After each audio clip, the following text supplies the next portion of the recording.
नमस्कार दोस्तों, स्वागत है आपका हमारे YouTube चैनल में। हल्दी वाले दिन मैं पीले कपड़े पहने अपनी सहेलियों के बीच में बैठी हुई थी कि अचानक मेरा दिल मचलाने लगा। मेरी बदलती हालत देखकर मेरी सास, जो कि अभी अभी हमारे घर हल्दी की रस्म करने आई थी, फ़ौरन उठकर मेरे पास आई और मुझसे बोली, क्या बात है, सब ठीक तो है? मैंने सर हाँ में हिला दिया, लेकिन सच तो यह था कि मेरे हाथ पैर अब कांपने लगे थे। मेरी सास मेरे पास आकर बैठ गई और कहने लगी, मीनू बेटा, क्या हुआ है तुम्हें? तुम्हारी तबीयत ठीक नहीं लग रही है, थोड़ी देर आराम कर लो।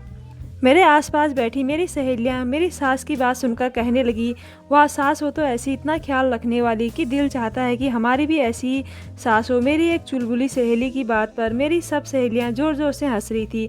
हल्दी की खुशबू मेरे सर पर चढ़ी जा रही थी और मुझे ऐसा लगता था कि जैसे बस अभी मैं गिर जाऊंगी कि तभी सामने से आते अमन पर जब मेरी नज़र पड़ी तो मेरी निगाहें खुद ब खुद झुक गई। मेरे शरीर में एक मीठा सा दर्द जाग गया। बस एक रात मेरी जान, कल हम एक हो जाएंगे। वह मेरे कानों में सरगोशी करते हुए बोला तो सर में से मेरे गाल लाल होने लगे। इतने में मेरी सास मेरे लिए जूस ले आई और मुझसे कहने लगी कि जल्दी से इसे पीकर ख़त्म करो। मुझे लगता है तुमने कुछ खाया पिया नहीं है, इसलिए कमज़ोरी हो रही है। मुझे ऐसा लगा कि मेरा दिल बंद हो जाएगा। मुझे जूस की खुशबू से भी उल्टी आने का मन कर रहा था। जूस का गिलास अभी मुंह को लगाया हुआ था कि तबीयत एकदम से बिगड़ गई। ऐसा लगता कि अभी उल्टी आ जाएगी। मैं जल्दी से उठकर अपने कमरे में भागी थी और सीधे वॉशरूम में घुस गई थी। मेरे पीछे पीछे मेरी माँ और मेरी सास भी आ गई थी। बाथरूम में जाते ही मुझे उल्टियाँ शुरू हो गई थी। उल्टियाँ कर करके मैं दल हो चुकी थी। थोड़ी देर के बाद मैं बाहर आई। मेरी माँ और मेरी सास बहुत परेशान थी। मेरी माँ ने कहा, थोड़ी देर आराम कर लो। मेरी सास भी मेरे पास ही बैठ गई। मेरा ससुराल ज़्यादा दूर नहीं था, सामने वाला घर ही मेरा ससुराल था। बचपन से ही मेरा आना जाना लगा रहता था। मेरी विधवा माँ मेरे पास ही आकर बैठ गई और मुझ पर कुछ पढ़कर फूंकने लगी। लोगों की भी गंदी नज़रें होती है ना जाने कौन आज आँख भर भर के तुझे देखता रहा था। 100 बार तुझे कहा है कि अपना ध्यान रखा कर। मैंने चुप करते हुए कहा, मम्मी बस भी करें, क्योंकि मेरा सर भारी हो रहा है। मम्मी ने कहा, अपनी तबीयत जल्दी से अच्छी कर लो मीनू, कल का दिन है। बस कल भी तुम्हारी यही हालत हुई तो लोग क्या कहेंगे? यहाँ तो लोग बातें करते नहीं रुकते कि लो बीमार बहू हमें चिपका दी। ना जाने क्यों मुझे मम्मी की यह बातें अच्छी नहीं लग रही थी तो मैं थोड़ा गुस्से में बोली, बीमार भी भगवान ही करता है और उसे ठीक भी भगवान ही करता है। कुछ भी हमारे हाथ में नहीं होता। मैंने कोई जानबूझकर तो बीमारी अपने ऊपर नहीं लदी। मम्मी कहने लगी, मैं कब कह रही हूँ, तुम भी बात का बतंगड़ बना लेती हो मीनू, अब कम से कम आराम तो करो। तो मैं करवट मोड़कर लेट गई। अगले दिन बारात थी। हल्दी और मेहंदी का फंक्शन एक बार में ही रख लिया गया था। मेरी सास को शादी की बहुत जल्दी थी और मेरा दिल सुबह से बंद हो रहा था। हल्का हल्का बुखार और हर चीज़ की स्मेल मेरे सर को चढ़ी जा रही थी। यहाँ तक कि अपने करीब से आने वाली मेकअप की खुशबू भी मुझे परेशान कर रही थी और मेरा दिल कर रहा था मैं यह सारा मेकअप उठाकर बाहर फेंक दूं। मैंने बड़ी मुश्किल से ये मेकअप करवाया और फिर जब मुझे स्टेज पर ले जाया गया, थोड़ी देर के बाद मेरा पति अमन भी आ गया था। खैर, जैसे तैसे करके शादी हो गई थी और मैं विदा होकर अपने ससुराल आ गई थी। ससुराल में भी कुछ रस्में हो रही थी, लेकिन मेरा किसी भी रस्म करने में दिल नहीं लग रहा था। ऐसा लग रहा था कि जैसे अभी चक्कर आ जाएगा, लेकिन मैं जैसे तैसे खुद को संभाले बैठी हुई थी। और फिर रात हुई तो मुझे अमन के कमरे में पहुंचा दिया गया। कमरा बहुत ही खूबसूरत ताज़ा फूलों से सजाया गया था, लेकिन अचानक ही थोड़ी देर बाद मेरी तबीयत इतनी ख़राब हुई कि मैं वहां से भागती हुई सीधी वॉशरूम गई और मुझे उल्टियां शुरू हो गई। वॉशरूम से निकलने के बाद मुझे ऐसा लगा कि मेरे शरीर में बिल्कुल भी जान नहीं है। मैं मुश्किल से खुद को घसीटते हुए बाहर आई थी कि कमरे में मौजूद मेरी सास ने मुझे गौर से देखा और कहा, क्या बात है, यह बार बार उल्टियाँ क्यों आ रही है तुम्हें? फिर उन्होंने सबसे कमरा खाली करने को कहा और मेरा चेकअप करने लगी। चेकअप पूरा करने के बाद उन्होंने दरवाज़ा खोला और जैसे ही रिश्तेदार औरत और लड़कियां कमरे में दाखिल हुई तो मेरी सास ने ना आओ देखा ना ताव, उन्होंने शोर मचाना शुरू कर दिया कि ये तो प्रेग्नेंट है, पता नहीं किसका पाप अपने कोख में रखकर मेरे घर आई है। ऐसी चरित्रहीन बहू मैं अपने घर में स्वीकार नहीं करूंगी। यह खबर इतनी अचानक कान में पड़ी थी कि वहाँ पर मौजूद सब औरतों को सांप सूंघ गया। नई नवेली दुल्हन जिसने अभी सुहागरात भी नहीं मनाई थी, उसका एकदम से पैर भारी होने का ऐलान यकीनन सबको शक में डाल गया था। वही मैं भी बहुत ही हैरत भरी नज़रों से अपनी सास की तरफ देख रही थी और यह सब कुछ सुनकर मेरे होश उड़ चुके थे। सबके साथ साथ मेरी भी आंखें फटी की फटी रह गई थी। यह कैसे मुमकिन है? किसी ने मेरी माँ को भी यह खबर दे दी थी और वह भी फ़ौरन भागती हुई मेरे कमरे में आ गई थी। मेरी विधवा माँ, जिसकी कुल जमा पूंजी सिर्फ इज्जत थी, वह यूं इस भरी महफिल में लूटता देखकर अपने पैरों पर खड़ी नहीं हो सकी और ज़मीन पर बैठ गई। मैं परेशान नज़रों से अपनी सास की तरफ देखने लगी कि यह सब क्या हो गया है। बल्कि इससे भी ज़्यादा मुझे इस बात की टेंशन थी कि यह कैसे हो सकता है, क्योंकि मुझे तो अभी तक किसी ने छुआ तक नहीं था। मैं एकदम कुंवारी थी, लेकिन अगर मैं कुंवारी थी तो फिर मैं प्रेग्नेंट कैसे हो गई। मेरी समझ से यह सारी बातें बाहर थी कि अचानक मेरी सास ने कमरा खाली करने को कहा और उनके जाते ही एकदम से अमन कमरे में आया तो मैं खुद में सिमट गई। मेरी सांसें तेज हो गई। मैंने घूंघट से जरा सी निगाह उठाकर उसे देखा तो उसके चेहरे पर एक खुशी देखी जिसकी मुझे बिल्कुल भी उम्मीद नहीं थी। मगर मुझे हैरानी हुई कि इतनी बड़ी खबर पर वह इतना चुप और शांत नज़र कैसे आ सकता है। मर्द तो ऐसी बात सुनने के बाद पत्नी को जान से ही मार डालते हैं या उसे अपनी ज़िंदगी से बाहर निकाल देते हैं। ऐसे बहुत सी कहानियाँ हमारे समाज में फैली हुई हैं कि शादी की पहली रात पत्नी को मार दिया जाता है। ऐसे बहुत सारे न्यूज़ टीवी और अखबार पर आते रहते हैं और वजह यही बताई जाती है कि लड़की चरित्रहीन थी। लेकिन शीशे के सामने बाल बनाते और गुनगुनाते अमन को देखकर मेरा दिल और भी ज़्यादा घबरा गया।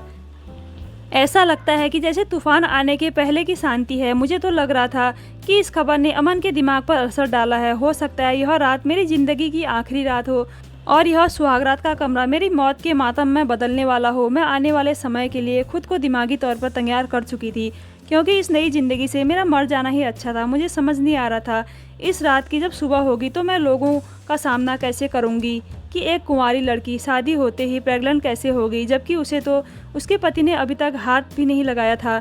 सारी बात मेरे चरित्र पर आ रही थी और मेरे लिए सांस लेना भी मुश्किल हो रहा था।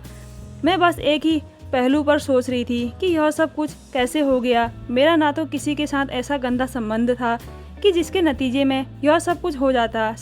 शायद मेरी सास झूठ बोली है। इस ख्याल से मेरे दिल को थोड़ी तसल्ली हुई, लेकिन मेरा दिमाग उलझा हुआ था कि एकदम से अमन मेरे पास आकर बैठा तो मैं एकदम से डर कर उछल पड़ी। घूंघट के पीछे से जब मैंने अमन की तरफ देखा तो वह मोहब्बत भरी नज़रों से मेरी ही तरफ देख रहा था। मुझे थोड़ी हिम्मत हुई। मैंने अटकते हुए कहा, अमन, मेरा कोई दोस्त नहीं है, आप तो मुझे बचपन से जानते हैं।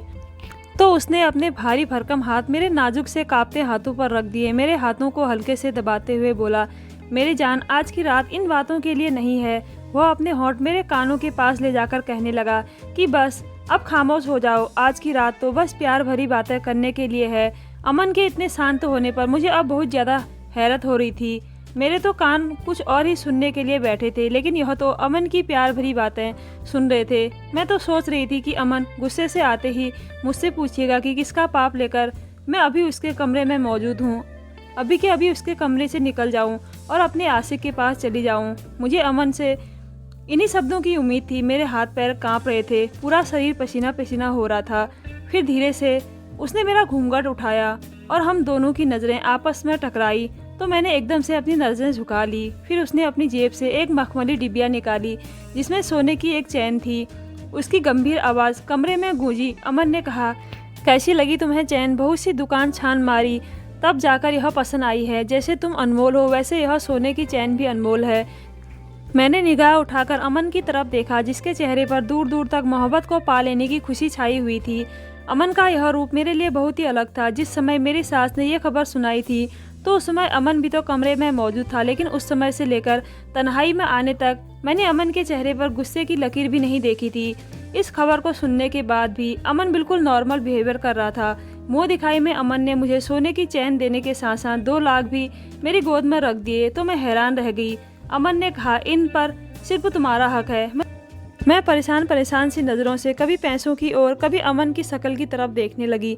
समझ ही नहीं आ रहा था कि इस मौके पर क्या कहूँ। बस डर था तो एक ही बात का कि न जाने अमन का जो रवैया देख रही हूँ वह किसी भी समय बदल सकता है। लेकिन मेरी हैरानी उस समय बढ़ गई जब अमन ने मुझसे कहा कि तुम अपना यह ड्रेस चेंज कर लो और रिलैक्स हो जाओ। इतने भारी जोड़े में परेशान रहोगी, वैसे भी तुम्हारी तबीयत कुछ ठीक नहीं है। अमन की बात सुनकर मैं हक्का बक्का सी उसकी तरफ देखने लगी, लेकिन मैं बोली कुछ नहीं, क्योंकि अभी तक जो सब कुछ मेरे साथ हो रहा था मुझे भी कुछ समझ में नहीं आ रहा था। तो मैं अमन के मिजाज को क्या समझ पाती। मैं खामोशी से उठी और अपना शादी का लहंगा जो मैंने बड़े अरमानों से अपने लिए ख़रीदा था उसे उतार दिया। लहंगा उतार कर मैंने एक सादा सा कॉटन का सूट पहन लिया, मेकअप साफ किया और आईने में गौर से अपनी शक्ल को देखने लगी। कल तक मेरी ज़िंदगी में जो बहार और खूबसूरत नई ज़िंदगी की खुशियाँ शामिल थी, वह एकदम से बदल चुकी थी। लेकिन हैरत यह है कि सब कुछ वैसा ही था, सिवाय इसके कि मैं कुंवारी होते हुए भी प्रेग्नेंट हो चुकी थी।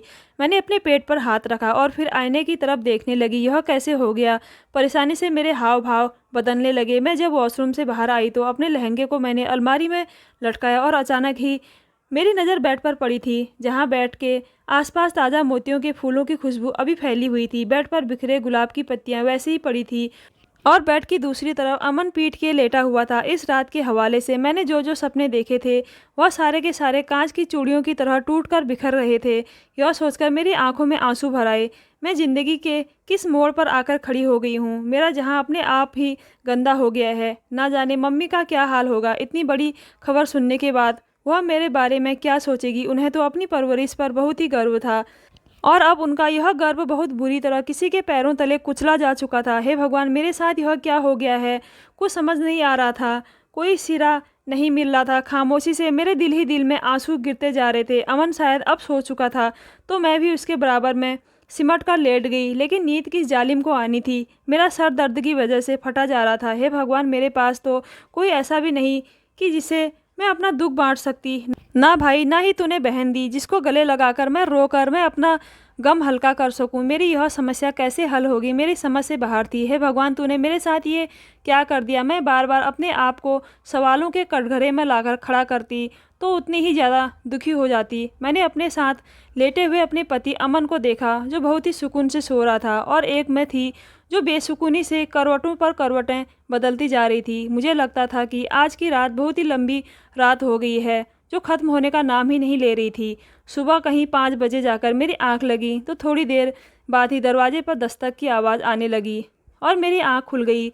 मैंने गर्दन मोड़कर दूसरी तरफ देखा तो अमन ने जरा सी गर्दन उठाकर दरवाजे की तरफ देखा और फिर उठकर बैठ गया। जैसे ही उनकी नज़र मुझ पर पड़ी तो वह मुस्कुराने लगा। मैं भी उठकर एकदम से बैठ गई और रात को होने वाले हादसे एक एक करके दोबारा से मुझे याद आने लगे तो मेरा दिल फिर से भारी होने लगा। मैं बस इंतज़ार में थी कि कब अमन अपने दिल की भड़ास निकालता है, लेकिन अभी तक तो मुझे कोई ऐसे आसार नज़र नहीं आ रहे थे कि जिससे मुझे अंदेशा होता कि अमन मेरे ऊपर गुस्सा करेगा। तभी गुड मॉर्निंग मैडम जी, अमन की बहुत ही मीठी आवाज़ और प्यार में डूबी आवाज़ मेरे कानों में गूंजी तो मैंने भी धीरे से उन्हें गुड मॉर्निंग कहा और फिर वह बेड से उतरकर दरवाजे की तरफ बढ़ा तो सामने ही उसकी माँ खड़ी हुई थी और उसकी माँ के साथ ही एक नौकरानी ट्रे उठाकर अंदर आई। इंजेक्शन देना है। वो कुछ ना समझते हुए उनकी तरफ देखने लगी तो उन्होंने नौकरानी को इशारा किया तो उन्होंने ट्रे मेरे बेड पर रख दी। मेरी सास ने कहा, मीनू जल्दी जल्दी नाश्ता करो, उसके बाद आज मुंह दिखाई की रस्म भी करनी है। थोड़ी देर में मेहमान आना शुरू हो जाएंगे, बहुत सारी तैयारियां करनी है। नाश्ता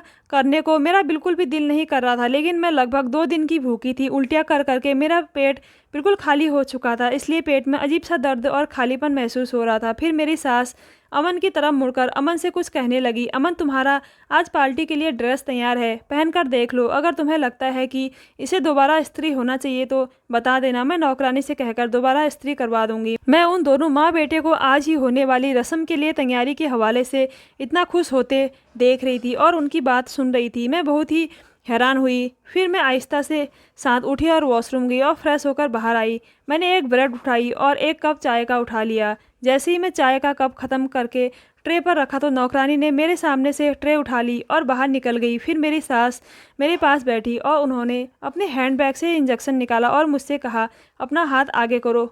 मैंने चुपचाप अपना हाथ आगे किया तो उन्होंने मुझे इंजेक्शन लगा दिया। इसका थोड़ा सा दर्द तो हुआ था, लेकिन फिर ठीक हो गया। इतने में अमन का भाई भी कमरे में आ गया। अमन का यह भाई दिमागी तौर पर पागल था। वह बच्चों जैसी हरकतें किया करता था। हालांकि उसकी उम्र 25 साल हो चुकी थी। वह अंदर आया और मुझे देखकर ताली बजाते हुए बोला, मम्मी क्या अब यह हमारे साथ ही रहेगी? तो मेरी सास ने हंसते हुए कहा कि हाँ हाँ, अब यह हमारे ही घर में रहेगी। अच्छा, अब तुम बाहर जाओ, दुल्हन को तैयार भी होना है, फिर हम उसे लेकर मैरिज हॉल के लिए निकलेंगे। मेरी सास की बात पर मेरे देवर का मूड खराब हो गया, लेकिन अमन उसे ज़बरदस्ती बाहर ले गया। अब कमरे में मैं और मेरी सास अकेले थे कि अचानक वह मेरे पास आई और कुछ पैसे मेरे गोद में रख दिए और कहा, इन्हें खर्च करो और बाकी पैसे बच्चा होने के बाद तुम्हें मिल जाएंगे। अपनी सास की बात सुनकर पहले तो मुझे हैरत हुई, लेकिन फिर मुझे गुस्सा आ गया। मैं कुछ कहना तो नहीं चाहती थी कि वह एकदम से बोली, तुम्हें अभी कुछ भी कहने की परमिशन नहीं है मीनू। अभी घर मेहमानों से भरा पड़ा है और मैं आगे कोई बात नहीं सुनना चाहती। मैंने कहा लेकिन मुझे आपसे एक सवाल ज़रूर करना है और भगवान के लिए मुझे उसका जवाब देकर जाएं। मुझे समझ नहीं आ रहा है कि आपने मुझे यह पैसे क्यों दिए और इस बच्चे से मेरा क्या संबंध है। मैं तो बिल्कुल कुंवारी हूँ। अच्छा तो तुम कुंवारी हो? मेरी सास ने ज़रा गुस्से से मेरी तरफ देखा। अगर तुम कुंवारी हो तो यह बच्चा क्या फूंक मारने से तुम्हारे पेट में आ गया? तुम किसे उल्लू बना रही हो मीनू? मैं एक बहुत ही अनुभवी दाई हूँ जो बदकिस्मती से तुम्हारी सास भी बन गई हूँ। अगर शादी से पहले मुझे इन बातों का पता होता तो मैं कभी भी तुम्हें अपनी बहू ना बनाती, लेकिन मेरे पति ने तुम्हारे बाप से वादा किया था कि दोनों बच्चों की शादी होगी। मैंने उस वादे को निभाया है और इसलिए मुझे खामोश होना पड़ा। बाकी रह गई बात पैसों की, यह पैसे तुम्हें इसलिए दिए हैं कि तुम्हारा जो दिल चाहता है खाओ पियो और अपनी सेहत बनाओ। हम तुम्हारे लिए यही कर सकते हैं और जब तक हो सकता करते रहेंगे। यह बात करके मेरी सास बाहर जा चुकी थी। मैंने फ़ौरन भागकर कमरे का दरवाज़ा अंदर से लॉक किया और फिर चीख मार मार के रोने लगी। मुझे समझ नहीं आ रहा था कि मैं अपनी सास का एहसान मानती कि मुझ जैसी लड़की को उन्होंने अपना लिया था या अपनी किस्मत पर आंसू बहाती कि जिसने मुझे इस मोड़ पर लाकर खड़ा कर दिया था कि मैं अपनों से ही निगाह चुराने लगी थी। मुझे समझ नहीं आ रहा था कि मैं अपने घर वालों का सामना कैसे करूंगी। हे भगवान, मैं किस मोड़ पर आकर खड़ी हो गई हूँ जहाँ आगे भी गड्ढा है और पीछे खाई है। अमन और मेरे सास के व्यवहार को देखती हूँ तो उनसे बड़ा मेरा अपना कोई नज़र नहीं आता। ऐसा लगता है कि यह दोनों मेरे कितने बड़े मददगार हैं और दूसरी तरफ अपने ही घर की इज्जत को उछालने वाली बात समझ में नहीं आती। अगर यह मुझे इतना ही चाहते हैं और उन्हें मेरी इज्जत इतनी ही प्यारी है तो फिर इस हादसे को छुपा भी सकते थे। मेरी सास ने मुझे मेरी माँ की नज़रों में ही गिरा दिया था। मेरी माँ ने कैसे गिर गिर कर मेरी सास के पैर पकड़े थे कि इस खबर को कहीं मत फैलाना, मैं तुम्हारे पाँव पड़ती हूँ। मेरी और मेरी बेटी की इज्जत का सवाल है। कितनी मुश्किल से मेरी सास इस बात के लिए मानी थी कि वो इस बात को कहीं नहीं बताएंगी कि मैं पेट से हूँ। अचानक आने वाले इस ख्याल से मेरा दिल कट गया। मैं अपने सर को घुटनों पर रखकर ज़ोर ज़ोर से रोने लगी। इतने में दरवाजे पर फिर दस्तक हुई तो मैं उछल पड़ी और डरी सहमी नज़रों से दरवाजे की तरफ देखने लगी। मैंने दरवाजे को खोला तो सामने ब्यूटी पार्लर से आई दो लड़कियां खड़ी थी जो मुझे हैरान परेशान नज़रों से देख रही थी। आप रो रही हैं? अंदर आते हुए एक लड़की ने कहा। दरवाज़ा बंद किया और मुझसे सवाल किया तो मैं गड़बड़ा सी गई थी। मैंने अपने आंसू साफ किए, उनसे कहा नहीं नहीं ऐसी कोई बात नहीं है। अच्छा लेकिन लड़कियां तो अपनी मुंह दिखाई की रस्म के दिन तो बहुत खुश होती हैं, ऐसी कोई बात नहीं है। मैंने बहाना बनाया कि मेरे सर में दर्द हो रहा था और फिर मुझे अपनी मम्मी पापा की भी याद आ रही थी, इसलिए मेरी आंखों में आंसू आ गए। हाँ ऐसा होता है कि अपना घर, अपने माँ बाप सब कुछ याद आते हैं तो बात बात पर आंख भर आती है। हम भी खुद इस कंडीशन से गुजरे हैं। उसमें से एक लड़की बहुत ही बातूनी थी और लगातार बोले जा रही थी और यहाँ मेरे दिल की दुनिया उथल पुथल हो रही थी। मैं बस एक ही बात सोच रही थी कि अमन ने ना शादी से पहले ना ही शादी के बाद मुझे छुआ था। मैं एकदम पवित्र लड़की थी, फिर मैं प्रेग्नेंट कैसे हो गई? ब्यूटिशियन मुझे तैयार करके जा चुकी थी। थोड़ी देर के बाद मेरी सास और अमन मुझे मैरिज हॉल ले गए जहाँ पर मुंह दिखाई का फंक्शन होना था। मुंह दिखाई का फंक्शन बहुत ही बड़ा रखा था। ना जाने कितने मेहमानों को बुलाया गया था। मुझे स्टेज पर ले जाकर बैठा दिया गया। अमन और मेरी सास साये की तरह मेरे आसपास ही मौजूद रहे। मुझे दूर दूर तक मेहमानों के सर ही नज़र आ रहे थे, लेकिन इनमें कहीं भी मुझे मेरी माँ दिखाई नहीं दी। तो मैंने धीरे से अपनी सास से पूछा कि मेरी मम्मी कहाँ है, क्या वह नहीं आई? तो उन्होंने कहा कि मैंने तो बहुत कहा था लेकिन वह नहीं मानी। अपनी सास की बात सुनकर मैं परेशान हो गई। मैंने कहा वह ठीक तो है मम्मी जी। हाँ हाँ वह बिल्कुल ठीक है, लेकिन जाहिर है हमारी तरह उसका इतना स्टेमिना तो नहीं है अपनी चरित्रहीन बेटी का सामना कर सके जो शादी से पहले ही किसी का पाप अपनी कोख में पाल रही है। अपनी सास की बात सुनकर मेरी आंख ना चाहते हुए भी शर्म से झुक गई। मैं खुद को मुजरिम समझने लगी थी। मुँह दिखाई की रस्म ख़त्म हो चुकी थी। मैंने अपनी सास से कहा कि मम्मी जी मैं अपनी मम्मी से मिलना चाहती हूँ, जो उन्होंने मुझे अनुमति दे दी। मेरी विधवा माँ पता नहीं किस हाल में होगी। जैसे ही हम मैरिज हॉल से आए मैं अपनी माँ के पास आ गई। मेरी माँ का घर मेरे ससुराल से ज़्यादा दूर नहीं था। दोनों घर मोहल्ले में ही थे और आमने सामने थे। पहले दोनों घर एक ही हुआ करते थे, फिर दोनों घरों के बीच को काटकर एक रास्ता सा बना दिया गया था जिससे कि दोनों घर अलग अलग हो गए थे। यह घर मेरे पापा ने और अमन के पापा ने मिलकर बनाया था। घर क्या पूरा महल था। मेरे पापा और अमन के पापा आपस में बहुत गहरे दोस्त थे। दोनों आपस में भाइयों की तरह रहते थे। हम दोनों परिवार साथ में मिलकर रहते थे। मेरे परिवार में मैं और मेरे मम्मी पापा, मैं अकेली ही थी, जबकि अमन के परिवार में अमन का छोटा भाई आकाश और उसके मम्मी पापा थे। दोनों परिवारों के बच्चे और दोनों की पत्नियां एकदम अपनों की तरह मिलजुल कर रहते थे। मेरे पापा बहुत मेहनती थे। अमन के पापा और मेरे पापा दुबई में कारोबार करते थे, लेकिन फिर अमन के पापा ने यहाँ हिंदुस्तान में कारोबार शुरू कर लिया और मेरे पापा दुबई में ही रह गए। अब वह दुबई वाला कारोबार संभालते थे और अमन के पापा हिंदुस्तान वाला कारोबार संभालते थे। लेकिन अमन के पापा बहुत ही कामचोर थे, उनका काम में ध्यान नहीं रहता था। लेकिन मेरे पापा को इससे कोई मतलब नहीं था। उन दोनों की आपस में बहुत गहरी दोस्ती थी और वह अमन के पापा को बिल्कुल अपने भाई जैसा मानते थे। लेकिन धीरे धीरे मेरे पापा को लगने लगा था कि उनका दोस्त उनके पैसों पर ऐश कर रहा है और खुद कोई काम नहीं करता। तो फिर पापा ने हर चीज़ का बंटवारा कर लिया था। यह घर भी दो हिस्सों में बांट दिया था। बीच में एक रास्ता निकाल कर एक तरफ हम लोग रहते थे और दूसरी तरफ अमन का परिवार रहता था। अमन के पापा को हराम की लत लग चुकी थी। अब उससे कोई काम नहीं किया जाता। धीरे धीरे उनका बिजनेस डूबता चला गया और फिर उनके पास कुछ भी नहीं बचा। अब कोई छोटी मोटी नौकरी करके अपना गुजारा करते थे। लेकिन हमारे घर पैसे की खूब रेल पेल थी। अमन की माँ खुद को एक डॉक्टर कहती थी, लेकिन हकीकत में वह एक दाई थी और एक सरकारी अस्पताल में नौकरी करती थी। एक केस खराब होने की वजह से उन्हें नौकरी से हाथ धोना पड़ा था, लेकिन फिर उन्हें कहीं भी जॉब नहीं मिली। वह अपने मोहल्ले में ही डिलीवरी करने लगी और फिर एक दिन अमन के पापा की नौकरी भी ख़त्म हो गई क्योंकि उनका काम में मन नहीं लगता था। अब अमन के परिवार में खाने पीने के लाले पड़ने लगे थे। मेरे पापा से देखा नहीं गया था और फिर वह थोड़ा बहुत अमन के पापा को दे दिया करते थे। घर खर्च के लिए पैसे भेजते रहते थे। इस तरह अमन का घर चलने लगा था। लेकिन उसी समय मेरे पापा और अमन के पापा की डेथ हो गई। वह दोनों कहीं घूमने जा रहे थे कि गाड़ी के ब्रेक फेल हो गए और गाड़ी खाई में जाकर गिरी। दोनों की मौके पर ही मौत हो गई थी। पापा की अचानक हुई इस मौत से हमारा पूरा परिवार बिखर गया था। लेकिन उस समय तक अमन की नौकरी लग चुकी थी और वह अपने घर को संभालने लगा था। मेरी सास के दो ही बेटे थे, एक अमन दूसरा आकाश। आकाश दिमागी तौर पर थोड़ा बीमार था। अमन की और मेरी बचपन से ही बहुत अच्छी दोस्ती थी। हम दोनों के पापा ने आपस में मिलकर बचपन में ही हमारी शादी तय कर दी थी। मेरी मम्मी ने कभी उसके आगे एक शब्द नहीं बोला। और दूसरा, अमन भी मेरी मम्मी को बहुत पसंद था और फिर भले घर का रिश्ता था और इस तरह मैं एक घर से उठकर दूसरे घर में आ गई थी। मेरी माँ ने इसलिए यह रिश्ता स्वीकार कर लिया क्योंकि मैं अपने माँ बाप की इकलौती बेटी थी और मुझे मेरी माँ अनजान लोगों में नहीं देना चाहती थी क्योंकि वह खुद विधवा थी और मैं अनाथ। हमारे सर पर किसी का हाथ नहीं था। पता नहीं अनजान लोग कैसे निकलेंगे, इसलिए मेरी माँ ने अमन से शादी करने में ही खैरियत समझी थी।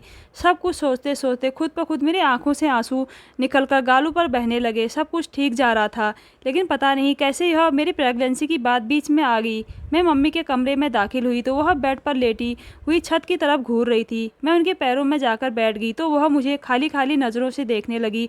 मेरी मम्मी गुस्से से बोली, ऐसी भी क्या आग लगी थी मीनू, तेरी शादी तो अतुल से एक ना एक दिन हो ही जानी थी। यह मुफ्त की कालिक अपने माथे पर लगाने की क्या ज़रूरत थी? तुझे क्या कमी रह गई थी मेरी परवरिश में जो तूने मुझे यह दुख दिया? मम्मी की बात पर मैं रो पड़ी। मम्मी, मेरा विश्वास करें, मैं निर्दोष हूँ, मैं बिल्कुल पवित्र हूँ। क्या मुझे आपको भी विश्वास दिलाने की ज़रूरत है? मैं फूट फूट कर रो दी थी तो मम्मी एकदम से चौंक कर मेरे पास बैठ गई। यह क्या कह रही है मीनू? मैं ठीक कह रही हूँ मम्मी। मुझे कुछ नहीं पता कि जो कुछ भी मेरी सास कह रही थी वह सही है या गलत। मुझे आपकी कसम, मैं बिल्कुल पवित्र हूँ और मैं नहीं जानती कि इस पाप का असल कारण कौन है। तो मम्मी हैरत और परेशानी की मिलती जुलती हालत में मेरी तरफ देखने लगी। यह पाप किसका है? हे भगवान, यह क्या मुसीबत हमारे सर पर टूट पड़ी है?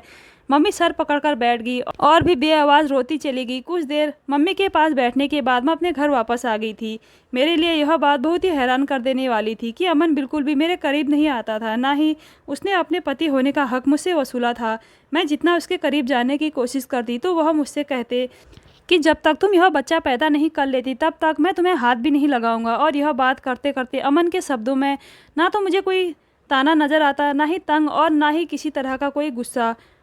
वह यह बात इतनी आराम से करता कि मैं हैरान हो जाती। ऐसा लगता कि जैसे यह उसी का बच्चा हो। अब तो मुझे अमन पर भी शक होने लगा था, लेकिन मैं खामोशी से आने वाले समय का इंतज़ार करती चली जा रही थी। पहले पहले तो मुझे लगा कि मेरी सास मुझ पर गलत इल्ज़ाम लगा रही है, लेकिन जैसे जैसे मेरे पीरियड मिस हो रहे थे और मेरा पेट बढ़ता जा रहा था, मेरे होश भी उड़ते जा रहे थे। अब मुझे भी विश्वास हो चुका था कि मैं प्रेग्नेंट हूँ, लेकिन मेरे पेट में किसका बच्चा था मुझे नहीं पता था। कभी कभी अमन पर शक होता कि कहीं अमन ने ही तो मेरे साथ गलत नहीं किया है।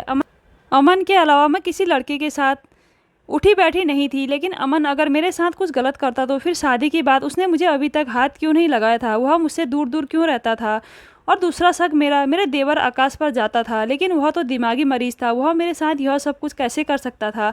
लेकिन मैंने भी सच जानने की ठान ली। आखिर मेरे पेट में किसका बच्चा था? मेरी ज़िंदगी में अमन और आकाश के अलावा कोई दूसरा मर्द नहीं था। मैंने तय कर लिया था कि जैसे ही बच्चे का जन्म होगा मैं बच्चे का डीएनए टेस्ट करवाऊंगी। जब मैं 8 महीने की प्रेग्नेंट हो गई तो चुपके से मैंने अपना चेकअप करवाया था कि अचानक ही मेरे पेट में दर्द शुरू हो गया। मम्मी मेरे साथ ही थी और आधे घंटे के अंदर अंदर मैंने एक प्यारी सी बच्ची को जन्म दिया। लेकिन यह खबर ना तो मुझे कोई खुशी दे पाई और ना ही मेरी माँ को। मैंने डॉक्टर से कहा कि मैं अपने बच्चे का डीएनए टेस्ट करवाना चाहती हूँ, तो डॉक्टर ने बड़ी हैरत से मेरी तरफ देखा, लेकिन मेरे चेहरे पर फैली कठिनता को देखकर उसने आगे कोई सवाल नहीं किया और बच्ची का डीएनए ले गई। मैं बच्ची को लेकर खामोशी से घर आ गई। मेरी सास और अमन बच्ची को देखकर बहुत खुश हुए और मुझे अपने साथ लगा लिया। लेकिन मैं सपाट नज़रों से अपनी सास और अपने पति अमन को देखती रही और जैसे ही डीएनए की रिपोर्ट मेरे सामने आई तो मुझे पता चला कि मेरे बच्चे का असली बाप तो आकाश है।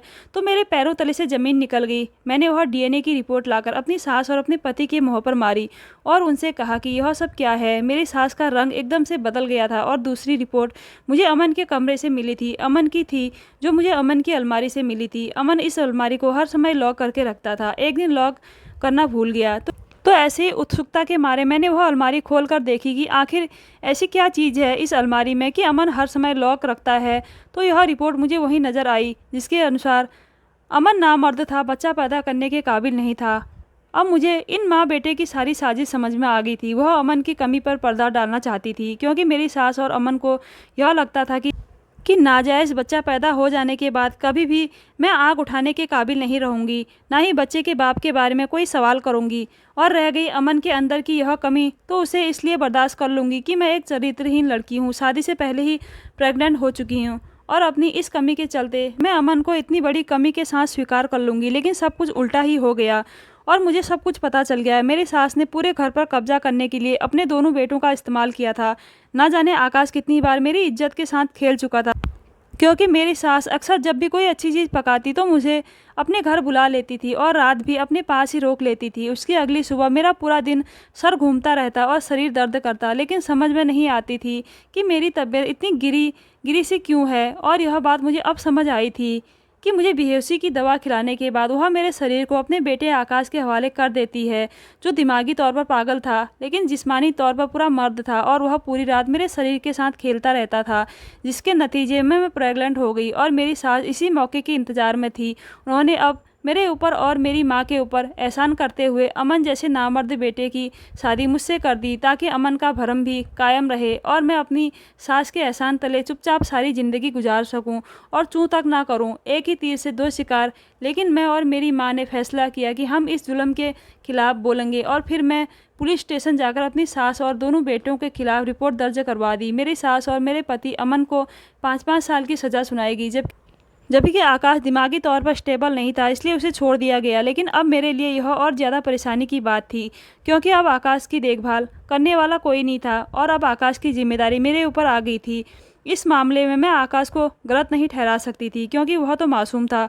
उसे जैसा कहा गया वैसा किया। आकाश को सही और गलत की कोई पहचान नहीं थी। मैं आकाश की देखभाल करने लगी। आकाश की देखभाल करते करते मैंने महसूस किया कि आकाश दिल का बहुत ही अच्छा लड़का था, बिल्कुल बच्चों की तरह पाक साफ। उसके दिल में कोई पाप नहीं था। वह मेरे साथ बहुत खुश रहता था। मैं आकाश को लेकर डॉक्टर के पास गई और आकाश का चेकअप करवाया। आकाश को चेक करने के बाद डॉक्टर ने कहा कि आकाश ठीक हो सकता है, लेकिन इसके इलाज में बहुत ज़्यादा पैसे की ज़रूरत है। और जितने पैसे डॉक्टर ने बताए इतने पैसे मेरे पास नहीं थे। इतना महंगा इलाज मैं आकाश का नहीं करा सकती थी। लेकिन अब मुझे अपनी बेटी का फ्यूचर भी दिखाई दे रहा था। कुछ भी कहो, जो बच्ची मेरी गोद में थी वह मेरा अपना ही खून थी और उसका बाप आकाश था। मैं अपनी बेटी के फ्यूचर के साथ खिलवाड़ नहीं कर सकती थी। मैंने अपनी सारी जमा पूंजी, यहाँ तक कि अपना घर भी बेच दिया और आकाश के इलाज पर पैसे लगा दिया। भगवान की कृपा हुई, धीरे धीरे आकाश ठीक होता चला गया। कुछ दवाइयों का असर था, कुछ मेरी मोहब्बत और देखभाल थी और आकाश ठीक होने लगा था।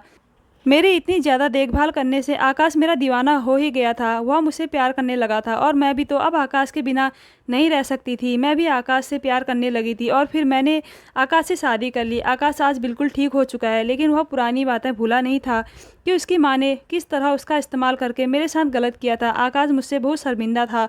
वह मुझसे माफ़ी मांगता कि मैंने तुम्हारी इज्जत के साथ खिलवाड़ किया था, मुझे माफ़ कर दो। मैंने आकाश को तो ना जाने कब का माफ़ कर दिया था, क्योंकि आकाश को तो मैंने कभी गलत समझा ही नहीं था। आज मैं और आकाश शादीशुदा ज़िंदगी को बहुत ही खूबसूरती के साथ गुजार रहे हैं। मेरी सास और अमन की सज़ा पूरी होने वाली थी और तभी आकाश ने कहा कि हम उन लोगों के साथ नहीं रहेंगे। आकाश मुझे लेकर एक किराए के घर में आ गया।